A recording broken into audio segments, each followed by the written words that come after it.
And now, here's your host of Shaping Success, Wes Tankersley. What is up, everyone? Welcome to Morning Coffee with myself and Robert Watson. It is Monday. Robert's he ran from a hurricane this morning, so not a whole lot going on in his life, but we're going to chat. That's what we're going to do. Hopefully we can get through it real quick. Doesn't sound like it's a big deal.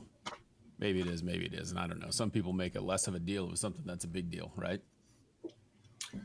Yeah, no, it's, I've had, I've went through 24 hurricanes, I guess, 3 dozen. It's a lot.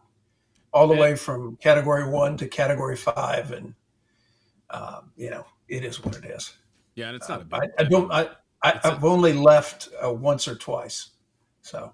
And it says it's like 200 miles away, you said, which, I mean, I've never been, I'm landlocked. Let's just figure that out. It gets windy here every once in a while, but not like that. Is it being 200 miles away from the water? Is that kind of helpful? Yeah, basically the storm gets its fuel from the water and the heat of the water. The minute it goes over land, it starts to die.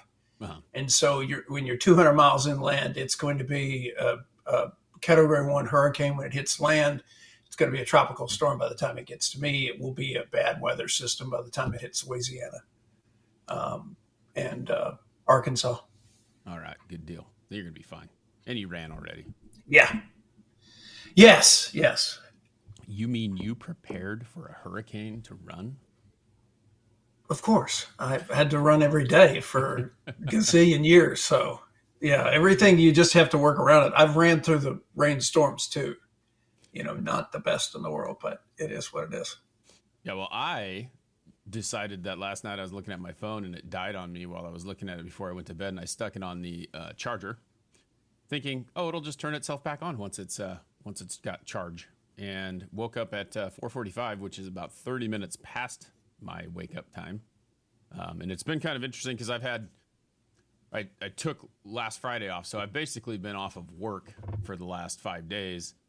And I slept in 2 or 3 of those days. So I guess my brain was just like, you're getting this past 4:15 rest. So it's not quite ready to wake up at 4:15. Kind of weird. Totally get it. Yeah. So I was looking last night at when the storm was supposed to hit. So I woke up at a little bit before 3 to basically get my run done to make sure that I cleared the water. The thing I hate about running in the rain, it's not about being wet because I'm soaking wet. What it is about my tennis shoes. Uh-huh. Okay. It takes 2 days for my tennis shoes to dry out. Oh. So I have basically 2 sets of tennis shoes. I have rain shoes and regular shoes. And so the rain shoes are this tennis shoes that came off of my running cycle. So they're sitting in reserve for about 6 months. Use them about 3 times, but you always use them on rain days because you knew they're going to get crapped out. Right. So that's what you're trying to do. You're trying to save your tennis shoes. It's not like you're dry or whatever. You don't care. Yep. It's not like I don't get wet. Yeah. And that's the cool thing is that you've got what did we say? Failure to plan is a plan to fail. We're not Absolutely. Failing. We're not failing. I got out here and I was like, the great thing is my mouse wasn't working. There's a lot of things that go on when you don't prepare for things. And I don't know. It's one of those deals. Like I said, it's been a funky. It's back to work, and the mouse was dead, which I'm like, oh great. I thought the computer, like typically when I come out here and I haven't been out here for a few days, the computer's got something going on. It either needed an update or the program got updated or whatever, and it's just been one of those days. So I definitely need the old Magic Mind this morning, so I'm going to take that. And if you guys haven't checked this out, I'll get some of this in the mail, Robert. I've been waiting. I got some stickers for One Drink Wednesday and some stuff. I'll send you a couple bottles of this stuff they sent me. It's really good. And it helps with the crash. It's funny. I was watching, kind of scrolling through TikTok, and their ad popped up, and they were talking about Red Bull because Red Bull is something that I supplement with to try and stay awake, keep focused, and things like that. And this really helps throughout the day. It's got those nootropics for energy and things like that, and helps me out. And you can also get a discount by using code WEST20 at checkout. Go to magicmind.com/WEST20. Get your discount. Get your Magic Mind. Love it. Cheers. And I needed this morning. I'm telling you, I'm not awake. I had to throw the coffee on because you can take it with coffee. It's like a supplement. in addition to your coffee. But I had to have a cup out of the Keurig. So I'm like, I'm not going to not have coffee. I'm half awake. Sounds good. So let's pick up where we were. You have a topic you want to talk about, and I want to talk a little. I like this fact that we expand a little bit more on some of the shorts and things like that happen. What's up, Bearded Gunslinger? If you guys have joined us, we've been doing this for a while now, and we just kind of talk about some topics. We talk about Robert's book on Wednesday, all positive things. And it was funny, we were talking last week a little about college and how it's kind of a waste of money, and we were both brought up to go do better than what our parents did. They wanted to give us a better life of what we did, and we posted a short about that, and it was funny. It got a lot of views, people complaining about this and that, and do your research and all that stuff. And it's true. It's like, it's one of the things that you can think about. Like, I made this mistake later in life when I went back and got a degree in education, just realized that I didn't want to do it, and it wasn't a well-paying job, and it wasn't going to take care of my family. But people have a lot to say about that. And it was the situation. So let's kind of drag that into the topic a little bit, Robert. Yeah, and one of the things that happens, and you knew this when you went to grad school for your master's, right? Depending on how your institution handles things, grad school becomes this thing that I always want to talk about, which is this, you learn this process of doing your research, being responsible for your own, and you're not as concerned with the product as you are the process, because the better process you have, obviously the better product you have, but you really do have to fall in love with the process. And that is so hard sometimes for us to all, because we all get hung up on the end result, right? Here's what I want to do. For example, I want to win the Super Bowl. We're back to sports analogies. Well, before you can even conceive of winning the Super Bowl, what do you have to do? You have to really fall in love with the process of becoming the best player you possibly can. But we also remember that we're not in charge of the outcome. Right. We're only in charge of our effort. Again, back to process. We can be as good as we can with the process, but the reality is we're not actually in charge of the outcome. And a lot of times it's one of the things that I learned with writing this book was, so I wrote this book, I put all this energy and stuff into it, and then I just kind of watched to see how people responded to it. And I'm not sure what I was expecting at the end. I got a lot of great comments. People were but I didn't know really what I wanted because I was so obsessed with the process, right?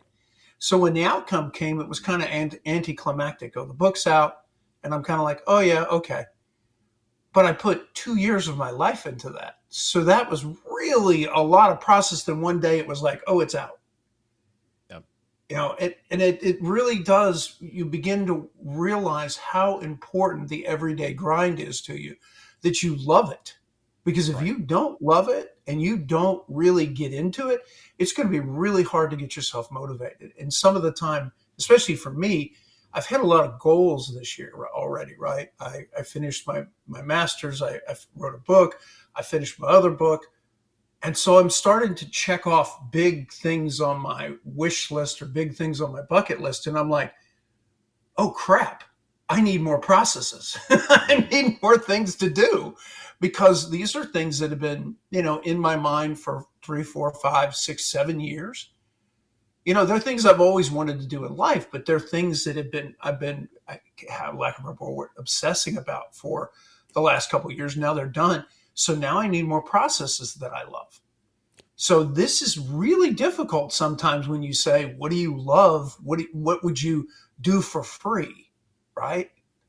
And we bring that back to education because our bachelors are like, how could you put it? It's really like your starting resume builder. It doesn't do the difference between my generation and your generation, even though it's only separated by a tiny bit, it was a big deal to have an undergraduate degree in my generation.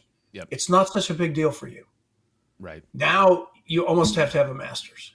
Well, and it's interesting too, because, you talked about loving what you do. Like, I realized, and that's not, I think that there's certain things about that make a lot of sense. And then there's certain things that are not. And I found that I wanted to go do this thing, and I had this preconceived idea of what it was going to be like, because that's why I wanted to do it. And then when I got there, I realized it wasn't really what I thought it was, right?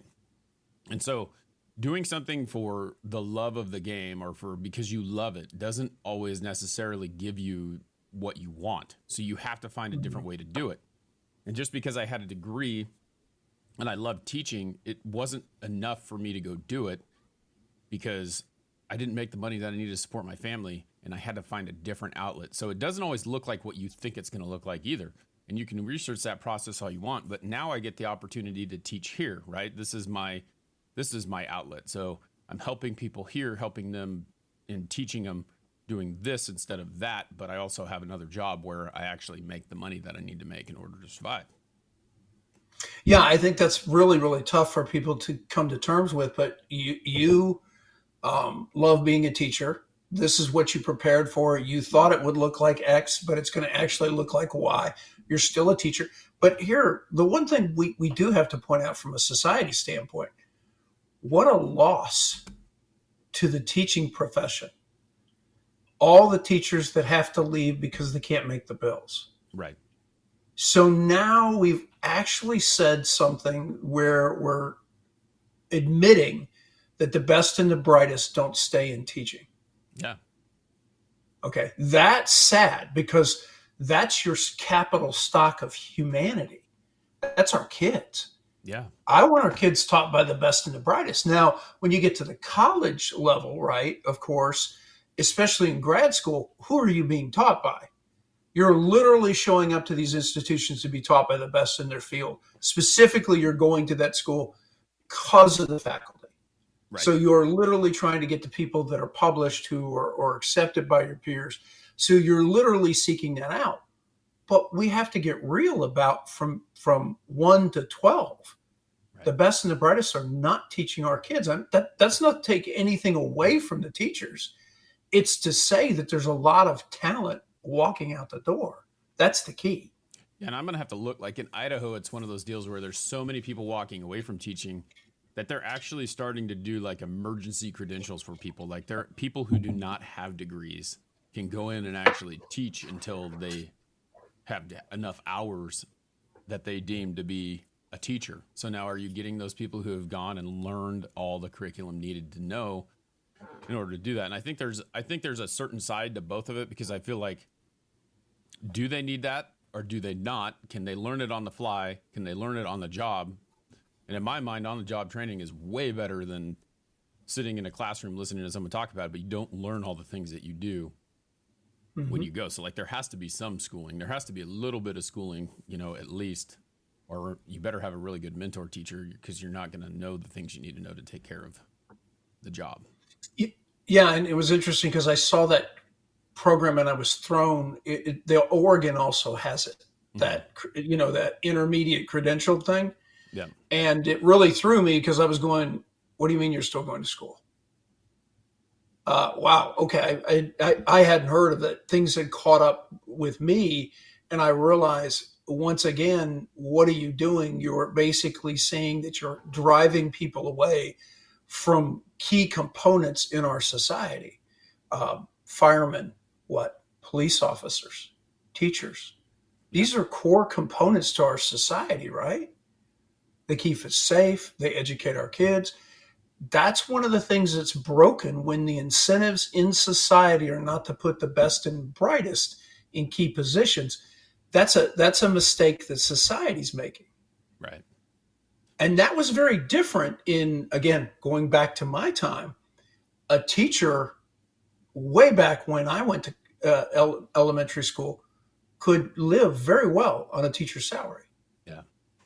It didn't take long for that to depart. And it's strange too. Here's an interesting thing. When you went to work for the government back in my day, right?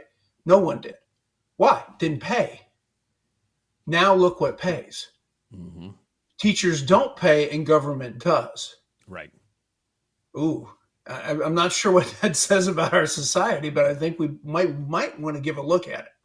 Well, and it's amazing too, because, they talk about the education system, and I haven't done a whole lot of research into it, but I know at the high school level that I taught at, the number one thing was these test scores, and that's what Idaho holds these teachers to. So you have to teach the test, and they have to be able to pass this ISAT test or get a high score on the ISAT test. If the scores aren't going up, if they don't hit a certain percentage, then they're not doing their job, which isn't always correct, you know? And so then you have principals catering to the students to get them to, because they can go right in and they can take that test and all they have to do is take the test, right? Because it doesn't have any merit on them. The only merit that it shows is to the teacher. And if you don't really care about what the score is on that test and you know that, what are you going to do? Why would you do the best you could on that test? What good is it going to do you? The college doesn't care about your ISAT test. They care about your grades. They care about your GPA.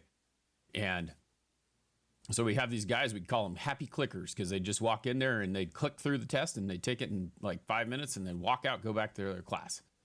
And so now my raise is based on the fact that those kids did good on that test. And if they didn't do good on that test, then I'm not a good teacher. So now what's going to happen? The administrator who is in charge of all the teachers is going to go out and he's going to try and make best friends with the students, because if he does that and he can get him on his side, he can convince them to take the test properly and get better grades. So then you have a bunch of students who don't think they have to listen to their teachers and they don't have to do anything they want, because they're not going to get in trouble for doing anything, because as long as they do good on their ISAT, they're going to get ahead. They're going to get their treat. They're going to get whatever they're looking for. Yeah, that's you never want to teach to the test. Yep. Okay, seriously. I mean, can you imagine? And I can bring this up in a couple different fields, but let me talk about pilot training. Can you imagine if we actually did nothing but train to the test? Come on, man. The test is a minor piece of what you learn in pilot training. Right. It's important, but it's not essential. The rest of the things you learn in pilot training are essential, and you have to think to yourself, be careful when you start living in a world where you want to teach to the test. Right.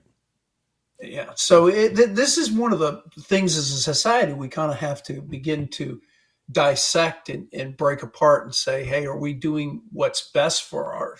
This is when you start asking yourself, what does the Department of Education do? Right. And that's kind of where I'm going. Like, I don't know why I say it. It is somewhat political, because that's what it is, really. And you think about it, we were talking about, Roe versus Wade, which is a federal thing, right? And now we're talking about the Department of Education, which is a federal thing. And when you hear people talk about this federal mandate, you're allowing certain people to make decisions for the whole country that is not what your state likes or whatever, So you think about that.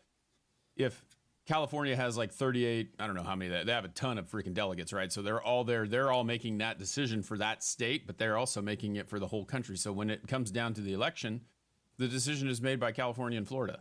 If the two of them get together, we're screwed, because we're going to do whatever they want to do as far as federal regulation goes. And that's what the Department of Education does. It tells you that your education has to be the same everywhere you are. And so I've heard Trump say this multiple times, where he's going to take the power away. He's going to get rid of the Department of Education and allow the states to take it back so that they can do what they see necessary in their state. And that's kind of where I lie as well. It's like you have a whole country being ran by two states where what's good for them isn't good for the other states. And we have to work on figuring that out. And I think that that's part of the reason why we are where we are.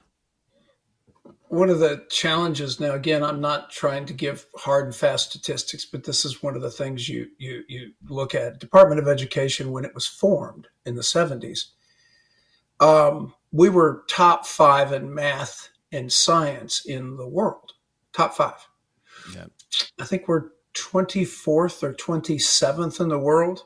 So if we're teaching to the test, I believe that means the Department of Education has failed. Because now you could make the counter argument, which is the rest of the world is so improved, right, that we've dropped that many places, 190 some odd countries, we're 25th because everybody else has gotten so much better. Or you could say we've gotten that much worse by taking things to the federal level. Well, these are the things. It shifts, right? That's something to think about too, is like the shift. Like someone was talking to me about climate change the other day or something like that. And if you really do, if you really look at what's going on, like if instead of just looking at what they're telling you, hey, let's everyone go get an electric car. Hey, everyone, let's do this. Let's do that. Like the history of this world has had climate change because the shifting of the poles and things like that. Antarctica wasn't where it was, like it wasn't covered in snow at one point. The North Pole wasn't where it was at one point. Like this is something that is normal. So things heat up. And I think the statistic I saw was something about Australia being like 114 degrees and shifting to not being that hot anymore. And that's what it is. It's like it's the shifting of the climate. Now, I'm not saying that this stuff isn't happening, but what I am saying is that looking at what's going on, like in World War I, and being a PE teacher, this is one of those things that I knew. We knew we were going to war. We knew we needed to create these stronger soldiers. So they put a really big emphasis on putting physical education in school so that kids were strong enough to be able to fight at war, right? And then we're trying to go to the moon. So then we start putting more emphasis on math and science because people are trying to do those things so that they're figuring that out and getting better at it, right? So you make these shifts. Well, we've done all these things now, and the shift is, well, we don't want to go to war anymore. We don't want to do this. We don't want to do that. So what are we doing? There's not. We're waiting for that shift again, and it's going to happen because history repeats itself, right? Right, but I think climate change is one of those things that I always find interesting because I understand the point in whether we believe the statistics or not. I get the point. But here's what I would say. Here's what we can all agree on. We all want clean drinking water, and there's not enough of it. Right. Number two, we all want clean air. And the reason why we want clean air and clear water is we need to survive.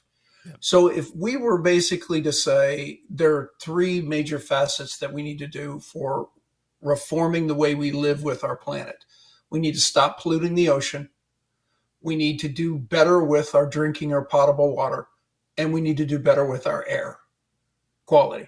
And I think if we concentrated on those three, I think we would solve climate change. Mm-hmm.